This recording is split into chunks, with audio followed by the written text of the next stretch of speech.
पीले दांत वाली बहू। रंजना कभी ब्रश नहीं करती थी। उसे कितनी बार उसके माँ बाप ने डांटा, लेकिन उसका कोई असर उस पर होता ही नहीं था, जिस कारण से उसके दांत पीले पीले हो जाते हैं।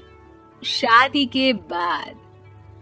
अरे बहू, वैसे तो तुझ में कोई कमी नहीं है, पर तेरे दांत इतने पीले कैसे हैं बेटा? कैसे मतलब? कोई सर्जरी थोड़ी ना कराइए। वो तो क्या नाम, मैं ब्रश नहीं करती थी तो पीले हो गए। अब क्या करूं?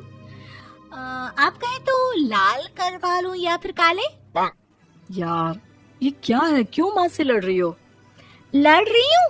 अरे मैं लड़ रही हूँ या ये बोल रही है कि दांत पीले हैं, पीले। अरे तपस्या थोड़ी ना की है इन्हें पीले करने के लिए। बकायदा ब्रश नहीं किया है 20 साल तक, तब जाकर। छी, कैसी बात कर रही हो? ये उस वक्त तो पीले नहीं थे जब हम लोग तुम्हें देखने आए थे। अरे तब साफ करवा लिया होगा डेंटिस्ट के पास जाकर। अब देखो कैसे पीले पीले लग रहे हैं। रंजना सास की तरफ गुस्से से देखती है। फिर शुरू हो गई पीले पीले पीले। अरे पीले तो तब भी थे जब मेरे हाथ का रसगुल्ला उड़ा उड़ा कर खा रही थी और बोल रही थी, लड़की नहीं गुणों का खजाना दे रहे भाई साहब आप। खैर, अब वो लोग करते भी तो क्या करते, पीले दांत वाली बहू पल्ले पड़ी थी तो झेलना तो था ही। एक दिन कीर्तन में रंजना गाना गा रही थी। अरे कमला बहन, माँ का द्वार है, यहाँ तो सब शुद्ध होकर आते हैं, फिर अपनी बहू को ब्रश भी नहीं करवाती तुम। दूर से पीले पीले दांत भक्ति में बाधा उत्पन्न कर रहे हैं। अरे कोई 2 साल के बच्चे थोड़ी ना लेकर आई हूँ मैं बहू बनाकर। अच्छी खासी लड़की है, अरे कैसे करवाऊं ब्रश? ये तो उसे खुद करना चाहिए ना। अब माँ बाप तो इसके जैसे तैसे निपटा दिए, ये नहीं सोचा कि सास कैसे संभालेगी। सास बहू को लेकर घर आ जाती है, लेकिन सोच लेती है कि अब इसे लेकर कहीं नहीं जाएगी। अगले रोज बहू कहती है, अरे क्या हो गया, मंदिर नहीं जाना क्या? कीर्तन का वक्त हो रहा है। मेरी मधुर वाणी से कान्हा जी जागते हैं और सोते हैं। आप तो जानती है ना उनकी भक्ति में कितना मन लगता है मेरा। वो क्या है ना, तबीयत ठीक नहीं लग रही है मेरी, आराम करूंगी मैं। तबीयत ठीक नहीं लग रही? अभी तो मिथुन के गाने पर नाच रही थी आप, और अब बोल रही है कि तबीयत ठीक नहीं लग रही।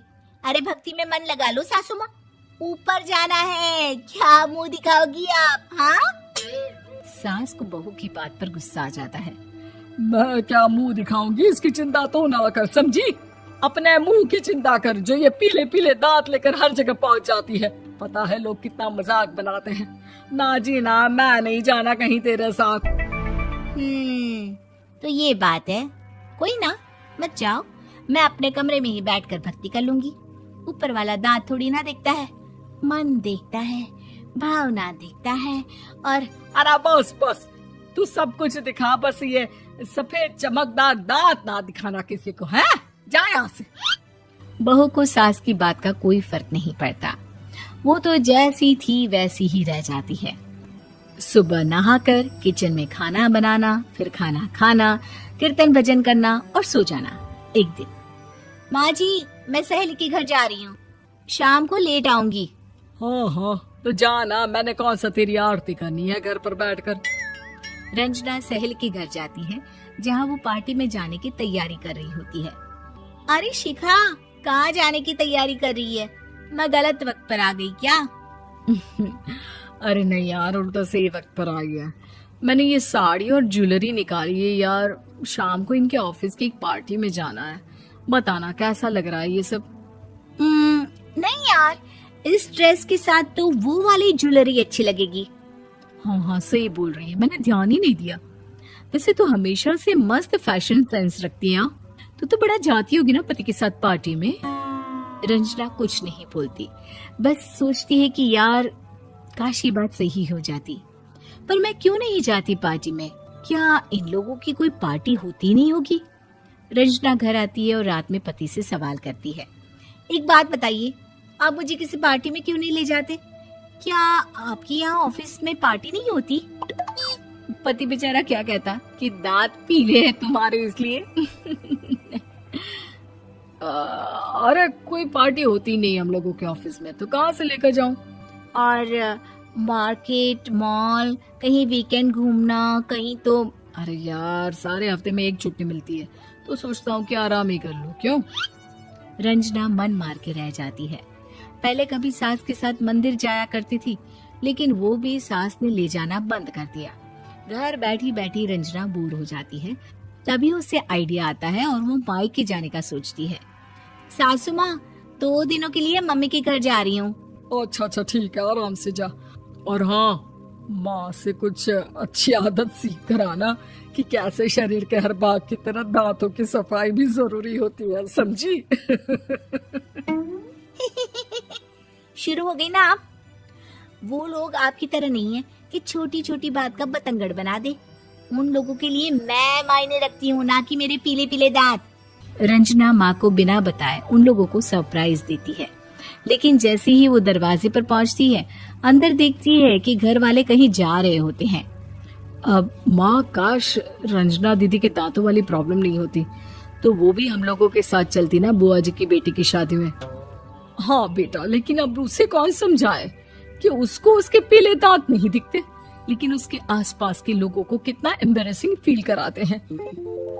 मुझे तो कितनी बार उसके स्कूल की टीचर ने शिकायत की कि उसके साथ कोई लड़की बैठना भी नहीं चाहती, और ना ही कॉलेज में कोई उससे बात करना चाहता था।